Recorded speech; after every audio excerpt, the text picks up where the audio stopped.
Yang kedua, punya tanggungan keluarga. Emang kalian pikir terdakwa lain nggak punya tanggungan keluarga? Bahkan ada loh terdakwa yang terpaksa mencuri hanya sekedar untuk makan sekeluarga. Harvey Muiz, suami Sandra Dewi, terdakwa kasus Tipikor dan TPPU pengelolaan tata niaga timah, divonis penjara 6,5 tahun.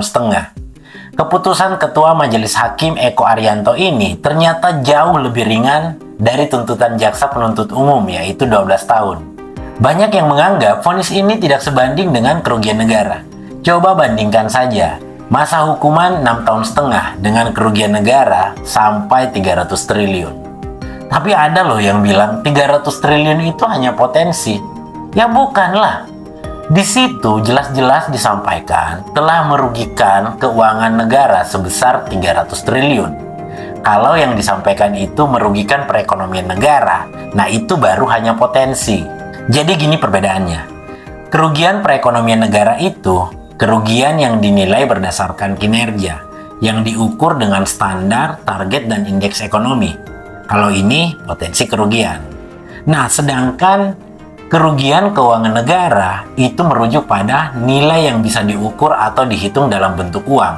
Nah, ini jelas unsurnya tipikor. Oke, kita balik lagi ya ke pertimbangan kenapa Ketua Majelis Hakim memvonis Harvey lebih ringan dari tuntutan JPU. Ternyata alasan yang meringankan hukuman Harvey karena perilakunya yang sopan selama di persidangan. Dan yang kedua, karena Harvey mempunyai tanggungan keluarga dan dia tidak berperan besar dalam kasus ini. Oke, baik. Berperilaku sopan selama persidangan. Lah kan semua terdakwa di persidangan juga sopan. Masuk ruang sidang pakai peci, pakai kerudung, pakai baju rapi. Mau itu kasus kecil sampai kasus besar, perasaan semuanya sopan-sopan aja. Yang kedua, punya tanggungan keluarga. Emang kalian pikir terdakwa lain nggak punya tanggungan keluarga?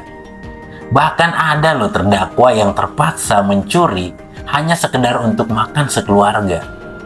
Dan yang terakhir yang meringankan vonisnya, katanya nih ya, Harvey tidak berperan besar dalam kasus ini. Ya kalau ini mah hanya kalian-kalian aja lah yang tahu. Mau perannya besar atau enggak, yang pastinya dampak kerugiannya sangat besar. 300 triliun, 6,5 tahun. Ya kalau gitu mah banyak yang mau, Pak.